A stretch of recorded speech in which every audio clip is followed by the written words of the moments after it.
Assalamualaikum, saya atas nama Cipta Riansari, guru informatika dari SMA Negeri 1 Polewali, akan memberikan resume dari modul 1 dalam BIMTEK Informatika. Baik, untuk resume yang pertama yaitu pemikiran reflektif terkait pengalaman belajar mandiri modul 1 mencakup apa saja pengalaman belajar yang baru saja diperoleh. Pengalaman belajar yang baru saja saya peroleh yaitu dengan belajar secara mandiri diperlukan keseriusan dan kefokusan yang lebih dibanding dengan belajar secara luring atau secara bersama-sama.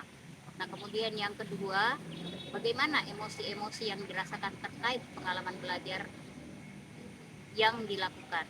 Nah, emosi yang saya rasakan yaitu dengan mengikuti BIMTEK secara daring, tentu harus memiliki semangat yang lebih dari yang biasanya. Kenapa demikian? Karena jika tidak demikian, maka BIMTEK secara daring ini akan gagal terlaksana dan gagal mencapai tujuannya. Kemudian yang ketiga yaitu hal yang sudah baik di dalam modul ini berkaitan dengan proses pembelajaran, yaitu kepercayaan terhadap peserta BIMTEK untuk mempelajari secara mandiri dan memberikan tugas berupa resume untuk menggali apa yang sudah didapatkan dengan membaca secara mandiri. Yang keempat, apa saja hal yang perlu diperbaiki terkait dengan proses belajar ataupun pembelajaran. Menurut saya, hal yang perlu diperbaiki adalah di bagian akhir modul sebaiknya ada rangkuman tentang materi yang disediakan sehingga pembaca maupun peserta BIMTEK lebih mudah memahami isi dari modul yang diberikan.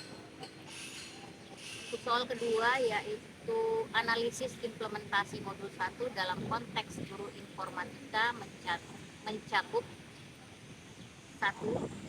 Apa pertanyaan kritis yang berhubungan dengan konsep materi sehingga tergali materi yang lebih jauh. Pertanyaan kritis yang berhubungan dengan materi yaitu bagaimana menentukan kerangka literasi digital pada aspek kebutuhan, jenis konsekuensi, tanggung jawab, serta dampak resiko di sekolah. Kemudian yang kedua, wawasan yang baru saya dapat dalam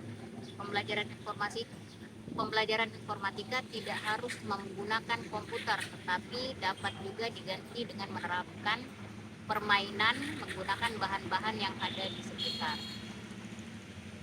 Nah, tantangan yang saya dapat yaitu bagaimana cara mengembangkan diri untuk menentukan dimensi, elemen, dan sub elemen profil pelajar Pancasila untuk setiap tujuan pembelajaran yang ingin dicapai dalam setiap kegiatan pembelajaran informatika.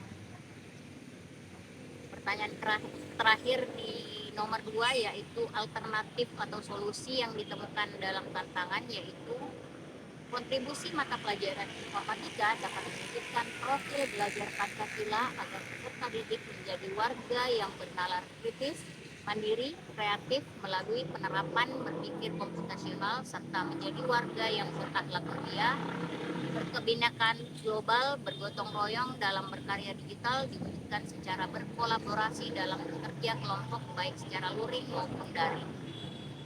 Kemudian untuk pertanyaan nomor 3, poin 1, selama ini saya mengajar informatika dengan menggabungkan